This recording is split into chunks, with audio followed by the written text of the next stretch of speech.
আল্লাহর ওলিদের কারামত যে হক, হুজুর গৌসে পাকের অসংখ্য কারামত আছে।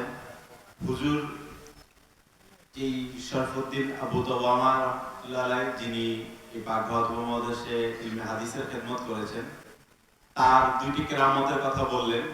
যে একটি কেরামত হলো একজন হিন্দু সন্ন্যাসী, তিনি জাদুর মাধ্যমে একটি বাঘ হুজুরের উপরে সওয়ার করে দিয়েছিলেন ওনার উপরে আক্রমণ করার জন্য। সেই বাঘকে তিনি ফু দিয়ে সেই বাঘকে মেরে ফেলেছিলেন, সেই বাঘের রক্ত আজ পর্যন্ত সেখানে লেগে আছে। আরেকটি কারামত হলো হুজুর নামাজ পড়তেছিলেন, তার উপরে পাথর ছুঁড়ে মারা হয়েছিল, গড়িয়ে দেওয়া হয়েছিল। সেই পাথরকে যখন ওনার কাছাকাছি চলে আসলো, তিনি যখন তাশাহুদ পড়তেছিলেন, শাহাদাত আঙ্গুল উপর দিকে করেছিলেন, তাই সেই আঙ্গুলের ইশারায় সেই পাথর সেখানে আটকে গিয়েছিল। কিন্তু আজকে আমাদের ঈমান এতটাই দুর্বল হয়ে গেছে যে ওই পাথরকে আটকানোর জন্য ওখানে আমরা একটা ছোট দেয়াল করেছি, কিন্তু একটা দেয়ালের পক্ষে এত বড় পাথরকে আটকানো সম্ভব না। এটা আল্লাহর ওলির কারামত, আল্লাহর ওলির বেলায়েতের নিশান। تو اللہ کے ولیوں کی بڑی شان ہوتی ہے. ابھی حضور کے پاس میں بیٹھا تھا تو ایک ولی کی بات آ گئی. تو ایک ولی تھے پٹنے میں، ان کی ایک جگہ بنی ہوئی تھی بیٹھنے کی. ایک دن اچانک وہ اٹھ کر کے وہاں سے جانے لگے تو محلے کے لوگوں نے ان کو گھیر لیا، کہا کہ حضور آپ مت جائیے، آپ ہمیں چھوڑ کے کہاں جا رہے ہیں؟